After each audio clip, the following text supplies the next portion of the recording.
No, I don't expect you to believe everything I'm about to tell you.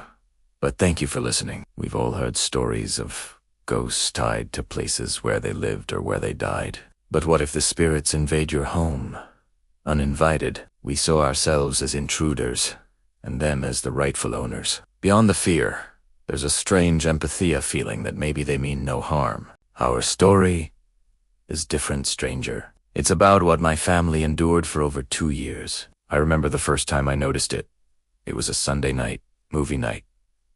Dad loved cinema. He kept a collection of VHS tapes from his old rental shop until 2005. That night, we picked the people behind the walls. Then, a tiny voice began to sing, and it wasn't coming from the TV. It was La Strella Azul, the blue star, from Pinocchio. Dad paused the film, confused. "What's that?" he asked. We searched the house, room by room, terrified by the innocent sound. There was no little girl in our house, yet that voice chilled us to the bone. We pretended to finish the movie, but everything had changed. Even the popcorn tasted bitter. A few days later, Mom's scream woke us in the middle of the night. Dad rushed to calm her, while my sister and I hid in Grandma's old room upstairs, a windowless space that had been untouched since her death. Mom said she'd been dreaming, searching for the singing girl. Then a scream erupted from inside her own head end. She saw it, an eyeless girl at the window, floating, with a wide, ear-to-her smile. Dad saw it too, for just a second, but he quickly told her it was gone, a trick of the light. The entity had invaded our home, and it was tormenting us. The stress grew with every sunset. The first time I saw her, I was walking from the dining room to the living room with my laptop. I saw a white blur on the dining table at first. I thought it was an animal. I froze. Out of the corner of my eye, I saw her little girl smiling hideously. She began to rise slowly, her limbs elongating. I've never been able to hear that song or watch those movies again. Now, from my sister's perspective, I hate this house. It was once full of memories, but now even our neighbors shun it. There are footsteps, laughing voices, and the sound of a woman breathing heavily in the guest bathroom. The first time we called a priest, he came and prayed in every room, but he focused on mine. As he prayed, we heard something dragging across the roof, right above my closet. He used a mirror to try and see it. In the reflection, a massive, fat woman with tangled gray hair burst from the closet and charged at him. She haunts the upstairs now. We can hear her heavy steps, her deep breaths. We recognize her.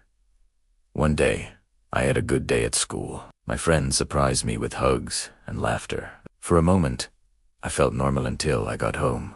I took a nap in my room, dreaming of friends and family vacations. Then her laugh invaded my dream. The fat woman was floating over my bed, her arms outstretched, her eyes black and empty. I ran to my uncle's restaurant. My friends called for a sleepover, so I went, pretending everything was fine. But even there, she appeared outside the window. The little girl with the old woman's face, wearing a First Communion dress, grinning at me. I faked it all night. I realized then that they follow us, wherever we go. Weeks later, I was at my uncle's restaurant again when a kid from school called. He said, "We were playing with a Ouija board, and something said your name. It said it loves your haunted house." That night, my uncle stayed over at our house to keep an eye on things. He heard the breathing from the guest bathroom, and then he saw a silhouette behind the couch. An old, toothless woman lunged at him and bit him. He fled to his car and saw the curtains move in my dad's room. Dad messaged him, "Stay put. The memory of my mom's death haunts us the most. I won't relive it here." The neighbors whisper and avoid us. Voices and footsteps are everywhere now. Only a few people still visit. My cousin, a friend, an old neighbor named Donna Carmen, and Father Max. During one ritual in my sister's room, we heard the dragging on the roof again. The woman came from the closet visible only in the priest's mirror. They adapt, but they continue to torment us. Their laughter invades our dreams and our reality. Thank you to everyone who has listened and shared advice. You've helped more than you know. But the entities remain. They follow. Is it our house they want, or is it us? Beware the innocent song. It never ends.